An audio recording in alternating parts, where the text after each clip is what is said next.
Hi ಸ್ನೇಹಿತರೆ, ಎಲ್ಲರಿಗೂ ನಮಸ್ಕಾರ. ಎಲ್ಲರೂ ಚೆನ್ನಾಗಿದ್ದೀರಾ ಅಂತ ಭಾವಿಸ್ತೇನೆ. ಬನ್ನಿ ಇವತ್ತಿನ ಪ್ರೊಫೈಲ್ ಬಗ್ಗೆ ನೋಡೋಣ. ಇವರ ವೈಯಕ್ತಿಕ ಪರಿಚಯ ಬಂದು ಹೆಸರು ಸರೋಜಾ, ಊರು ದಾವಣಗೆರೆ, ವಯಸ್ಸು 34 ವರ್ಷ ತುಂಬಿದೆ. ಸಮಸ್ಯೆ ಡೈವರ್ಸ್ ಆಗಿದೆ. ಆಸಕ್ತಿ ಎರಡನೇ ಮದುವೆ ಆಗಬೇಕು. ಮಕ್ಕಳು ಇನ್ನೂ ಆಗಿಲ್ಲ. ಆಸ್ತಿ ಸ್ವಂತ ಮನೆ ಇದೆ. ಹಾಗೇನೆ ಸ್ನೇಹಿತರೆ, ಇವರ ಹತ್ತಿರ ಇರುವ ಮಾರುತಿ ಸುಜುಕಿ ಕಾರಿನ ಬಗ್ಗೆನೂ ಫುಲ್ ರಿವ್ಯೂ ಕೊಟ್ಟಿದ್ದಾರೆ. ಇದರ ಬಗ್ಗೆನೂ ಸಂಪೂರ್ಣವಾದ ಡೀಟೇಲ್ಸ್ ಕೊಡ್ತಾ ಹೋಗ್ತೀನಿ. ಸ್ಕಿಪ್ ಮಾಡದೆ ಕೊನೆ ತನಕ ನೋಡಿ. ಇವರ ಬದುಕಿನ ಘಟನೆ. ಮನೆಯವರು ನನಗೆ ಇಷ್ಟ ಇಲ್ಲದಿದ್ದರು, ಮದುವೆ ಮಾಡಿದ್ದರು. ಮದುವೆ ಆದ 4 ದಿನಕ್ಕೆ ಜಗಳ ಶುರುವಾಗಿತ್ತು. ಅತ್ತೆ ಮಾವನ ಕಾಟ ತುಂಬಾನೇ ಜಾಸ್ತಿ ಆಗಿತ್ತು. ನನಗೂ ಸಾಕಾಯ್ತು. ಕೊನೆಗೂ ಒಂದು ದಿನ ಗಟ್ಟಿ ನಿರ್ಧಾರವನ್ನ ತೆಗೆದುಕೊಂಡು ದೂರವಾಗಿ ಬಿಟ್ಟೆ.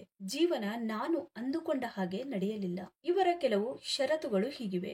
ಬಡವನಾದರೂ ಪರವಾಗಿಲ್ಲ, ಒಳ್ಳೆಯ ವ್ಯಕ್ತಿನೇ ಆಗಿರಬೇಕು. ಯಾವುದೇ ಒಂದು ಒಳ್ಳೆಯ ಉದ್ಯೋಗ ಹೊಂದಿರಬೇಕು. ಹೆಣ್ಣಿನ ಮನಸ್ಸು ಅರ್ಥ ಮಾಡಿಕೊಂಡು ಬಾಳು ನಡೆಸಬೇಕು. ವರದಕ್ಷಿಣೆ ಕೊಡಲು ಆಗುವುದಿಲ್ಲ, ಒತ್ತಾಯ ಮಾಡಬಾರದು. ಒಳ್ಳೆಯ ಸ್ವಭಾವವಿರಲಿ, ಹಾಗೆ ಕೆಟ್ಟ ಚಟಗಳು ಇರಬಾರದು. ನನ್ನ ವಿಚಾರ ನಿಮಗೆ ಇಷ್ಟ ಆದಲ್ಲಿ ಕಮೆಂಟ್ ಮಾಡಿ ತಿಳಿಸಿ. ಹಾಗೇನೆ ಸ್ನೇಹಿತರೆ, ಇವರ ಹತ್ತಿರ ಇರುವ 2017 ಮಾರುತಿ ಸುಜುಕಿ ಬೆಲೆನೋ ಝೇಟಾ 1.2 ಕಾರಿನ ರಿವ್ಯೂ ನೋಡೋದಾದ್ರೆ ಒಳಗಿನ ಫೋಟೋಗಳು ಎಲ್ಲ ಈ ತರಹ ಇದೆ ಅಂತ ಹೇಳಿಕೊಂಡಿದ್ದಾರೆ.